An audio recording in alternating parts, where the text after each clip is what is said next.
Hello student, आप सभी का अपने चैनल पर स्वागत है। आज हम लोग पढ़ने वाले हैं पार्ट 2 केमिस्ट्री का पार्ट 2 चैप्टर 4 का। ठीक है, चैप्टर 4 का पार्ट 2 पढ़ेंगे। ठीक है, सॉरी पार्ट 2 पढ़ेंगे। ठीक है, तो जो भी बच्चे अभी लाइव नहीं आ पाए हैं तो उनको जल्दी से फटाफट सभी लोग शेयर कर दें वीडियो को, जिससे कि सभी बच्चे लाइव फटाफट आ जाएं और अपने आज के वीडियो को अच्छे से पढ़ सकें। ठीक है, चलिए संभवतः आप लोगों ने वीडियो को शेयर भी कर डाला है। ठीक है, तो चले हम लोग ज्वाइन करते हैं अपनी अपनी क्लास। कल हम लोग पढ़ रहे थे कार्बनिक रसायन का परिचय, इंट्रोडक्शन ऑफ ऑर्गेनिक केमिस्ट्री। उसी के अंतर्गत हमारा दूसरा टॉपिक आता है कार्बनिक रसायन की आधुनिक परिभाषा, modern definition of organic chemistry, यानी कि कार्बनिक रसायन की आधुनिक परिभाषा क्या होती है।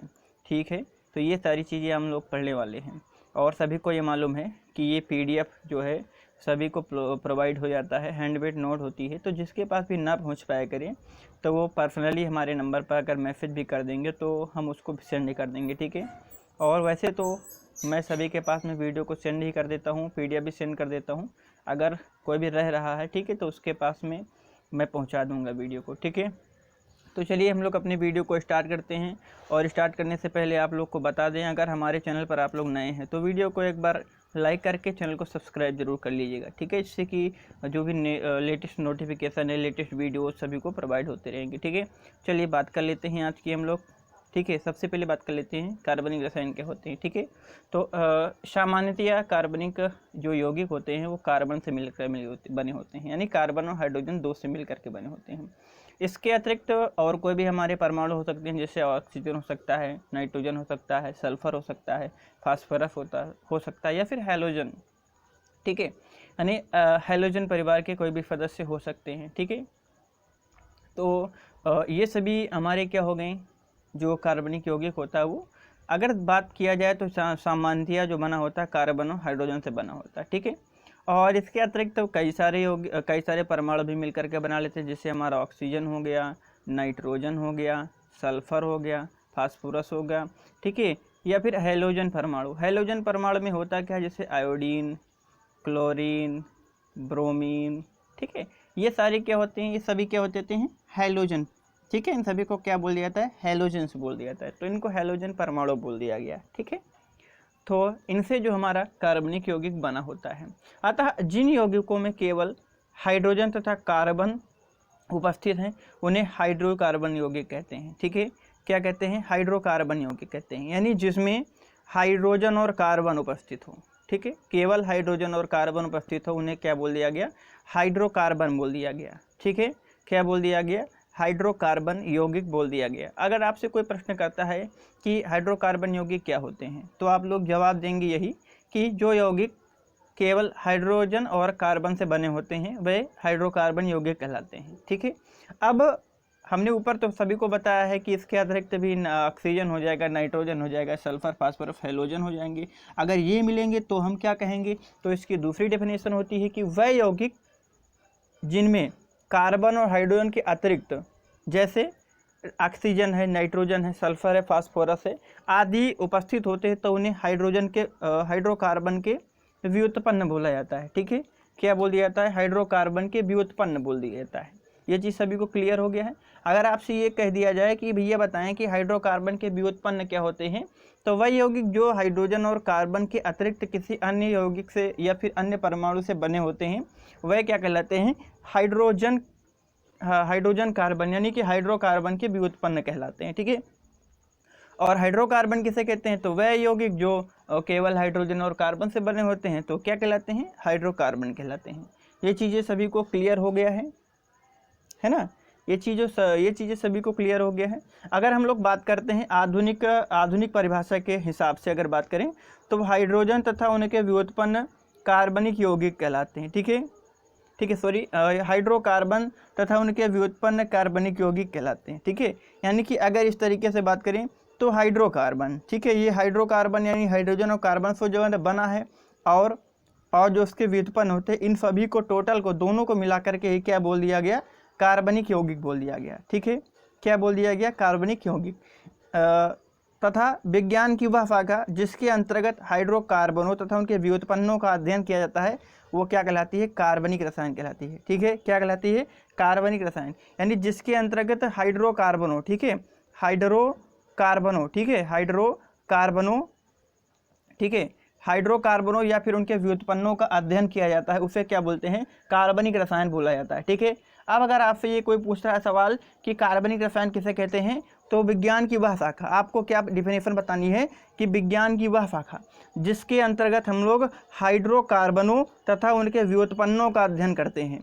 फिर से सुन लीजिए, ठीक है, विज्ञान की वह शाखा जिसके अंतर्गत हम लोग हाइड्रोकार्बनों, ठीक है, हाइड्रोकार्बनों तथा उनके व्युत्पन्नों का अध्ययन करते हैं, वह क्या कहलाती है, कार्बनिक रसायन कहलाती है। क्या कहलाती है, कार्बनिक रसायन कहलाती है। ये चीज़ सभी को क्लियर हो गया।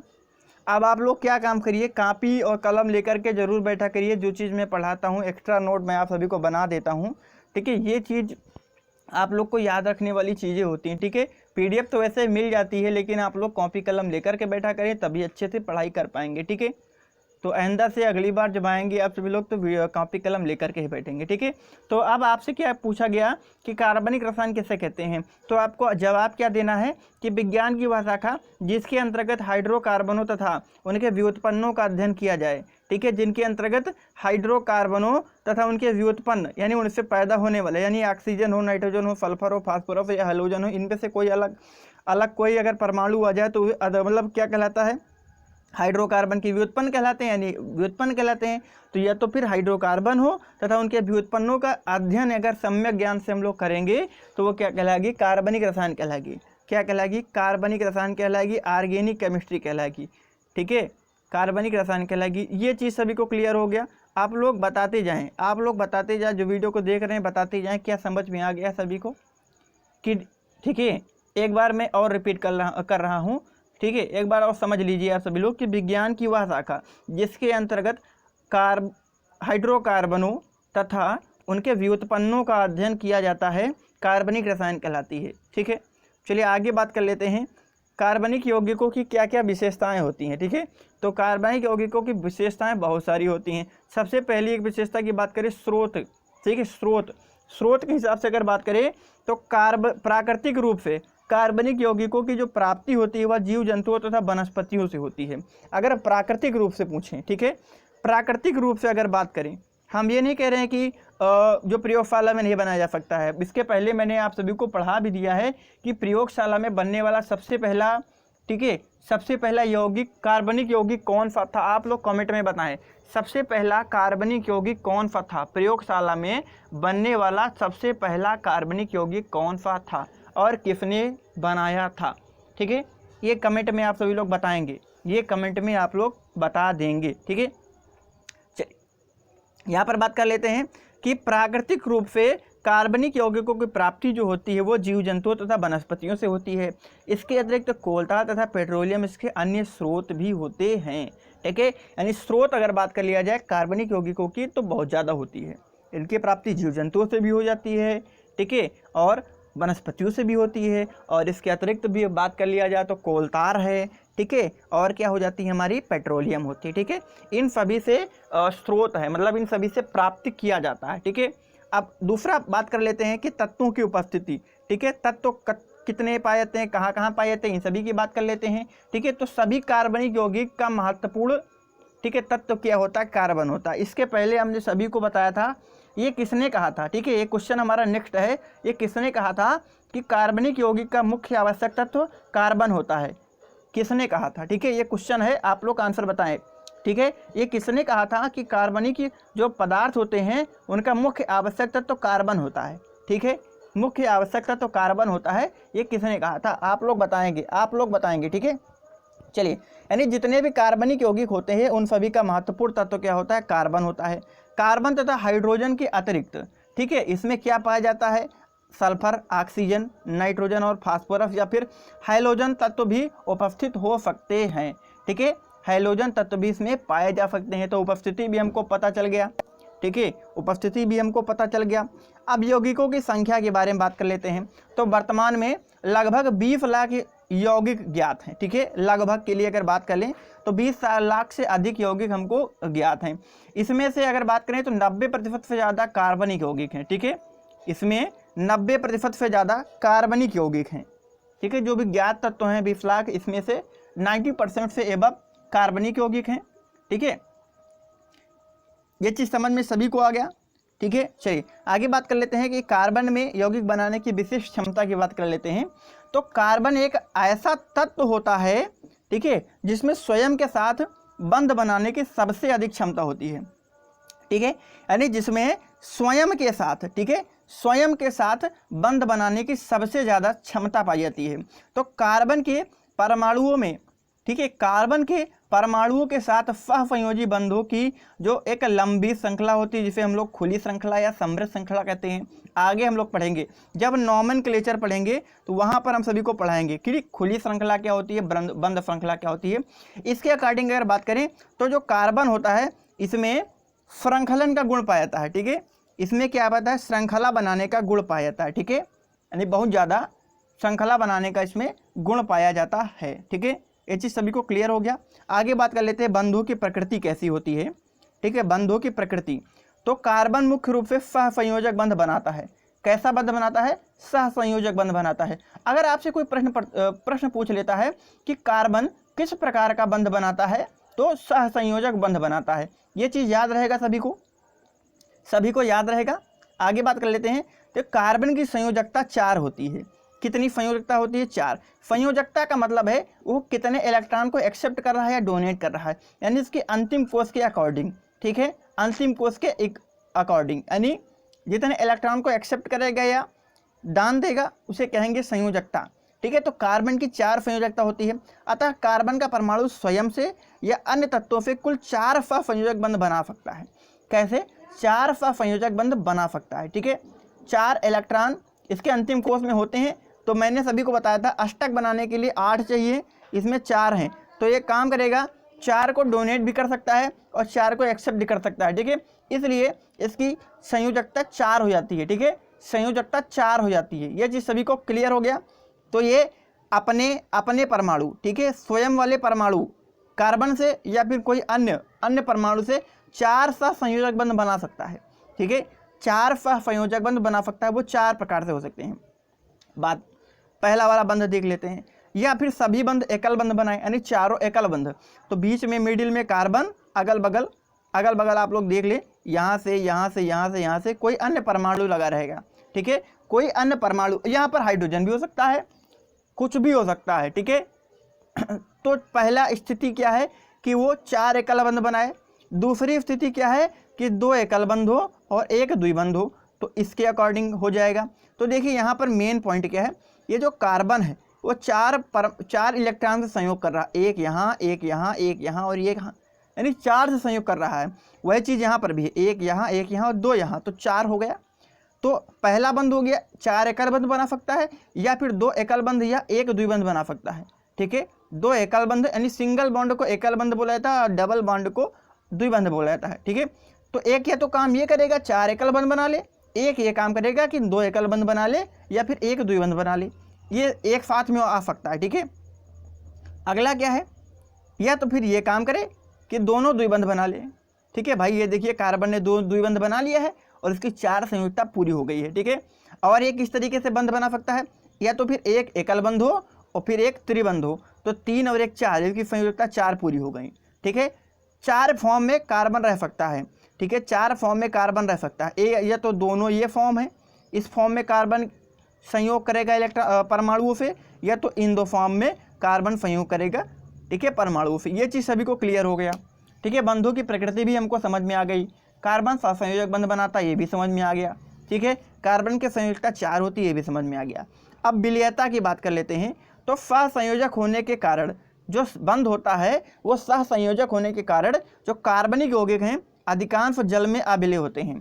ठीक है, तो जितने भी कार्बनिक यौगिक हैं, लगभग की बात करते हैं, सभी नहीं, ठीक है, अधिकांश जल में क्या होते हैं, अविलय। अविलय का मतलब होता है जल में नहीं घुलना। ठीक है, अविलय का मतलब होता है जल में ना घुलें। ठीक है, तो उन्हें क्या कहते हैं, अविलय। तो इसमें सहसंयोजक बंध पाया जाता है, इसीलिए जो कार्बनिक यौगिक होते हैं वो जल में नहीं घुलते हैं। लेकिन कार्बनिक पदार्थ की अगर बात करें तो कार्बनिक यौगिक कार्बनिक पदार्थ में घुल जाएंगे, जैसे एल्कोहल में घुल जाएगा, ईथर में घुल जाएगा, क्लोरोफॉर्म में घुल जाएगा, बेंजीन में घुल जाएगा, इन सब में घुल जाएगा, लेकिन जल में नहीं घुलेगा। तो ये चीज़ सभी को याद रखना है, ये चीज़ सभी को याद रखना है। आगे बात कर लेते हैं समावयवता। समावयवता क्या है? प्रश्न कभी कभी ये आ जाता है पेपर में, प्रश्न कभी कभी पेपर में आ जाता है कि समावयवता किसे कहते हैं। ठीक है, पेपर में कई बार पूछा भी जा सकता है कि समावयवता किसे कहते हैं, ये भी बात समझ लेते हैं। तो किसी अणुसूत्र का 2 या 2 से अधिक संरचना में पाया जाना समावयवता कहलाता है। अगर आपसे कोई प्रश्न पूछ रहा है कि भाई समावयवता किसे कहते हैं, तो किसी भी कोई अणुसूत्र हो, ठीक है, कोई भी अणुसूत्र हो, उसका 2 या 2 से अधिक संरचनाओं में पाया जाना समावयवता कहलाता है। जैसे उदाहरण है यहाँ पर C2H6O, ये 2 फॉर्म में पाया जाता है, ये अणुसूत्र है। ठीक है, ये अणुसूत्र है, ये 2 रूप में पाया जाता है, एक तो एल्कोहल के रूप में और एक इस रूप में पाया जाता है, यानी यही एथिल अल्कोहल है, 2 रूपों में पाया जाता है। तो इसे ही क्या कहते हैं? समावयवता कहते हैं। क्या कहते हैं? समावयवता कहते हैं। ठीक है, ये चीज़ सभी को क्लियर हो गया है। सॉरी, यहाँ पर एक छूट गया है, ये 2 संरचना हो गया, ये संक्षिप्त संरचना हो गई। ठीक है, और यही जो C2H6 है ओ है, ये दूसरे रूप में इस तरीके से पाया जाता है।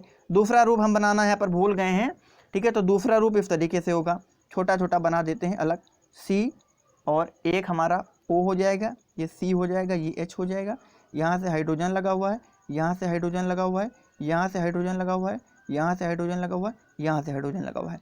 तो देखिए अणु सूत्र की अगर बात करें तो C2H6O है। ठीक है, तो इसकी 2 संरचना, एक तो एथिल अल्कोहल हो गई और दूसरी क्या हो गई? Dimethyl ether. इसका क्या नाम होता है? जो हमने संरचना बनाया है इसको हम लोग कहेंगे डाई मेथिल ईथर। ठीक है, डाई मेथिल ईथर बोलेंगे। ये चीज़ सभी को क्लियर हो गया। अणुसूत्र C2H6O है। ठीक है, C2H6O, तो इसकी 2 संरचना है, एक तो एथिल अल्कोहल बना लो, संरचना ये बनी हुई है।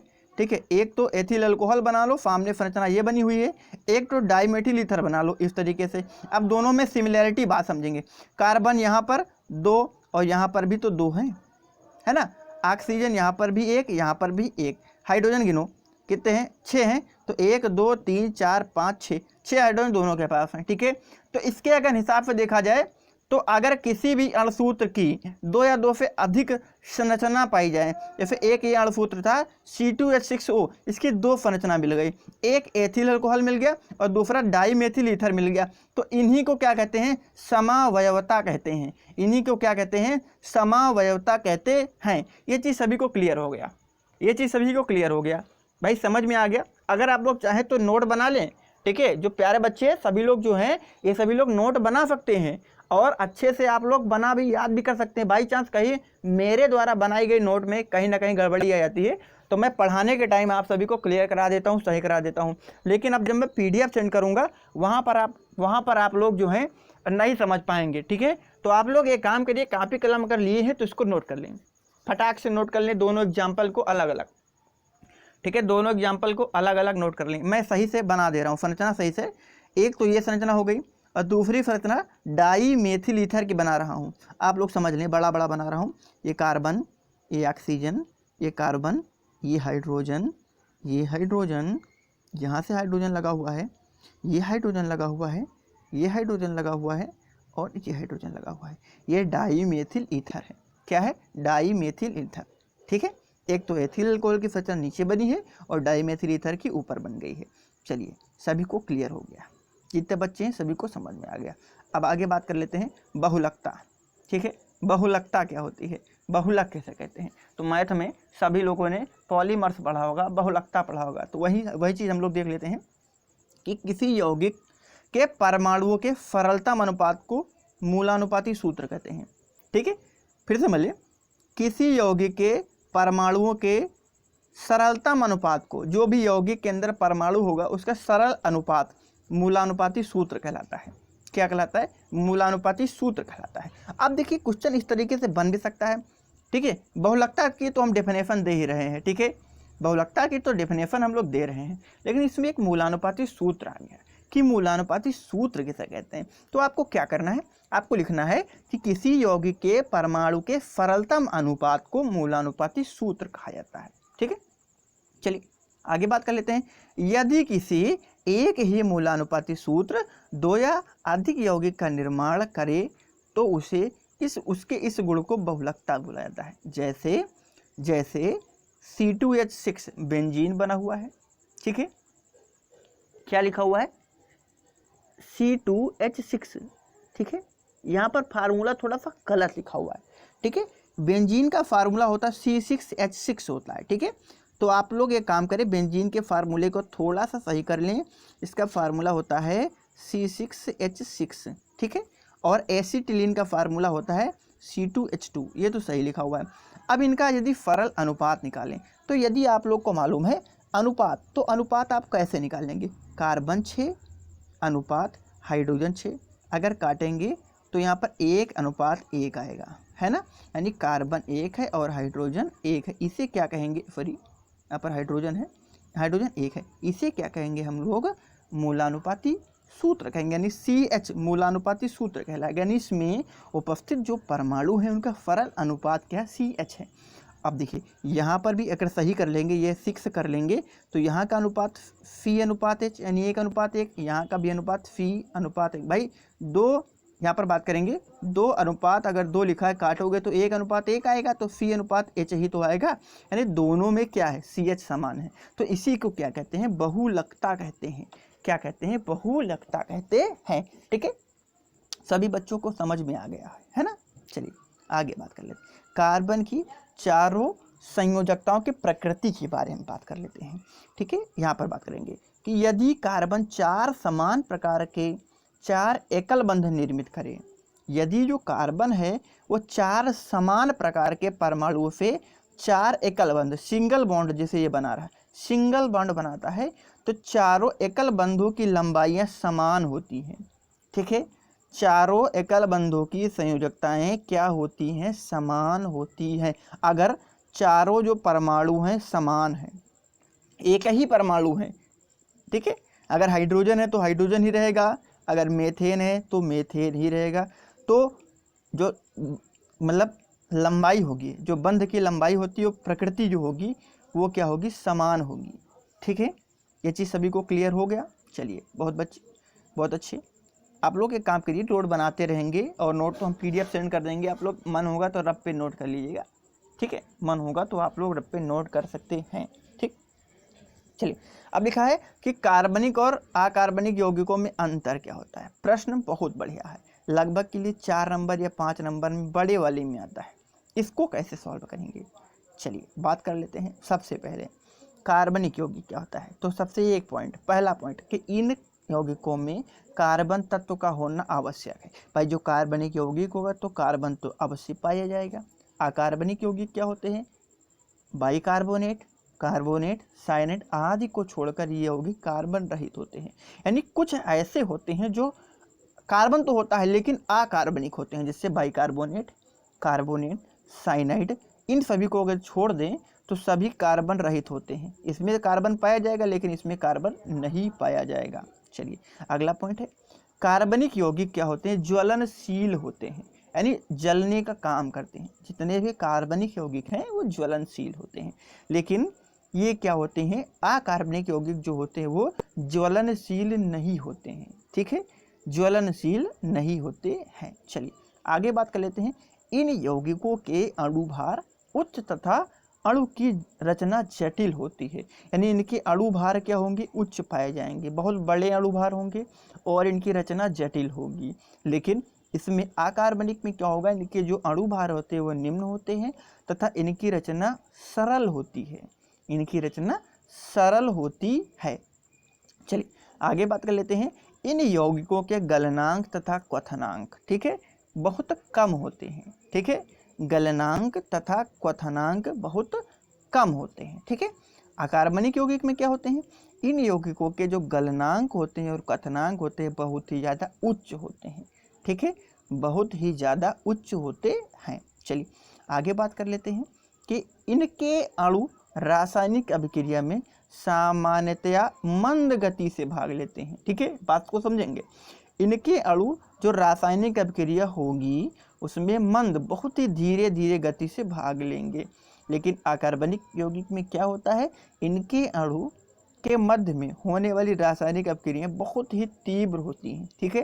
यानी जो अकार्बनिक यौगिक अभिक्रिया करेगा वो बहुत ही तेजी से अभिक्रिया करेगा और कार्बनिक यौगिक धीरे धीरे अभिक्रिया करेगा, ठीक है। चलिए देखिए, आपके प्रश्न में करीब बहुत 4-5 लिखने के लिए आएगा, ठीक है। तो आप 4-5 भी लिख सकते हैं, हम बहुत ज़्यादा बता रहे हैं लेकिन कोई दिक्कत नहीं, आपको आना चाहिए, ठीक है। चलिए बात कर लेते हैं। लिखा है कि वह प्रायः जल में आविलेय होते हैं, यानी जो कार्बनिक यौगिक होगा जल में विलेय नहीं होगा, हमने पहले बताया है। परंतु कार्बनिक विलायक अगर होगा, जैसे एल्कोहल है, ठीक है, ईथर है, क्लोरोफार्म है, इन सभी में विलेय हो जाएगा। ये चीज़ हमने ऊपर बता दिया।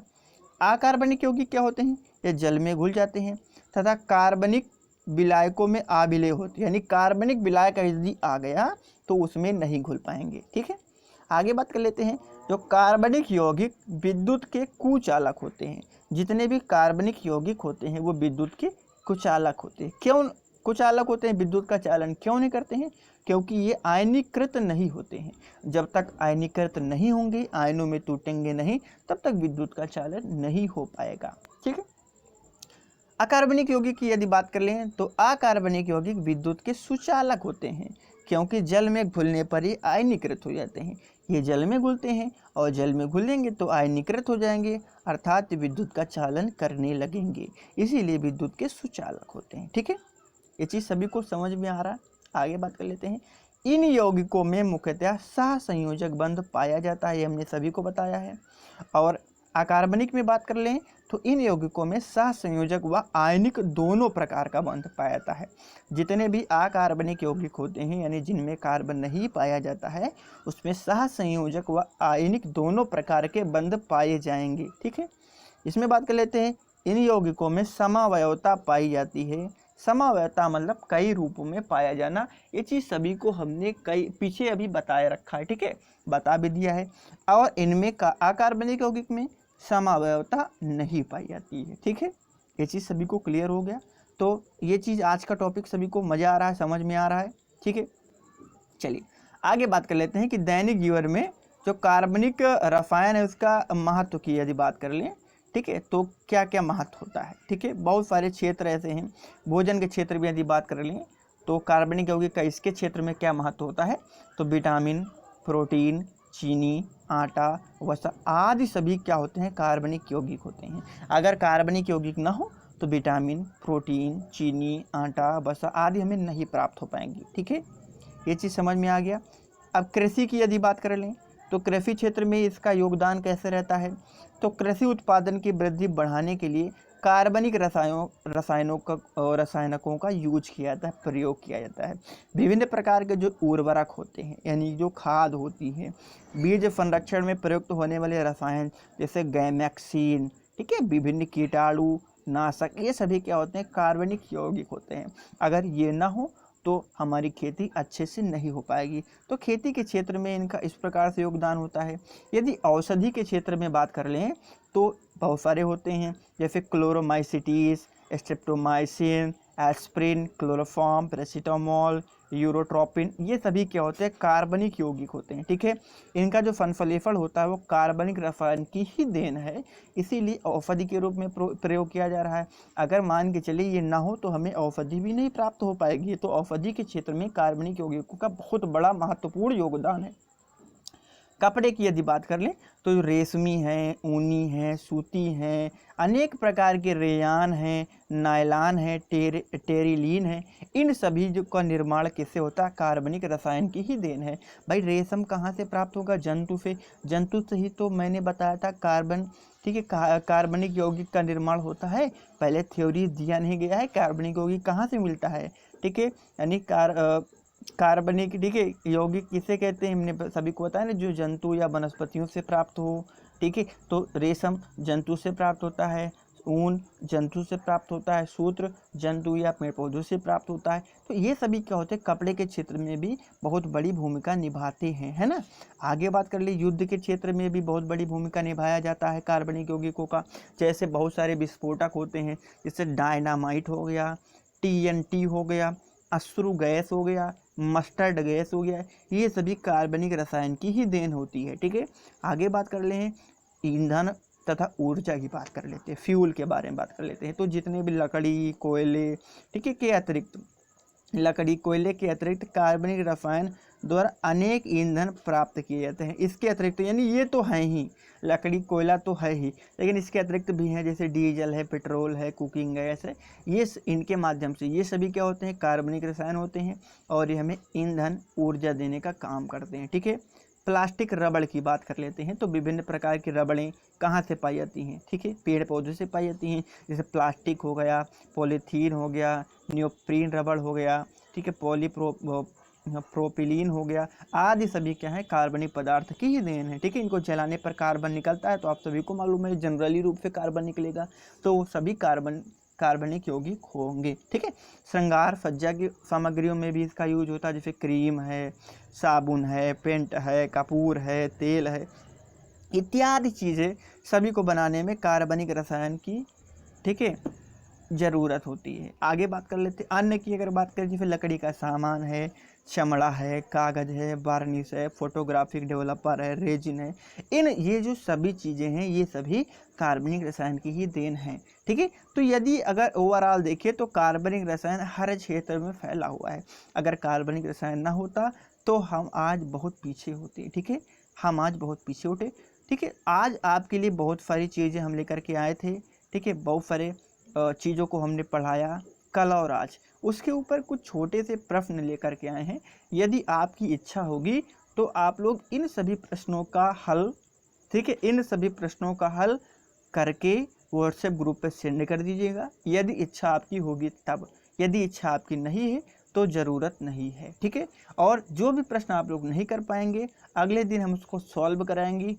उन प्रश्नों को, ये जो आज के प्रश्न हैं इन सभी प्रश्नों को हम अगले दिन, ठीक है, हल करा देंगे। ठीक है, तो ये मान के चलिए ये आज का सभी लोग HW है, होमवर्क है। ठीक है, HW यानी होमवर्क दे रहे हैं। ठीक है, ये जो प्रश्न हैं इन सभी प्रश्नों को आप लोग फटाफट नोट कर लेंगे। नोट करने के बाद में, ठीक है, आपको क्या करना है, जो भी समझ में आए इनको हल करें, नहीं तो हम कल उन सभी चीज़ों को समझा देंगे, बता देंगे आपको। ठीक है, आपको कोई दिक्कतें नहीं आएंगी। ठीक है, पहला प्रश्न आपकी स्क्रीन पर नोट है कि निम्नलिखित पदार्थों में से खनिज पदार्थ, वनस्पतिक पदार्थ, जंतु पदार्थ को अलग करना है। ये सभी पदार्थ हैं, इसमें से कौन सा खनिज है, कौन सा वनस्पतिक है, कौन सा जंतु है, आपको अलग करके लिख देना है। प्रश्न संख्या 2 है, जैव शक्ति सिद्धांत का अंत किस कारण हुआ, ये आपको बताना है। हमने बहुत अच्छे तरीके से आपको समझाया है। तीसरा प्रश्न है, कार्बनिक यौगिकों में कार्बन के अतिरिक्त कौन कौन से तत्व उपस्थित हो सकते हैं, आज ही पढ़ाया गया है। वीडियो को उल्टा करके देखिएगा, यानी कि पीछे जा कर के देख लेना, समझ में आ जाएगा। अगला प्रश्न है कि कार्बन श्रृंखलन का गुण क्यों दर्शाता है। ठीक है, आपको बताना है कि कार्बन जो होता है वो श्रृंखलन का गुण क्यों दर्शाता है। अगला प्रश्न है कि क्या कारण है कि कार्बनिक यौगिक जल में अविलेय होता है या फिर अल्प विलेय होता है, परंतु कार्बनिक पदार्थों में विलेय होता है। आपको कारण देना है। ठीक है, आपको कारण देना है।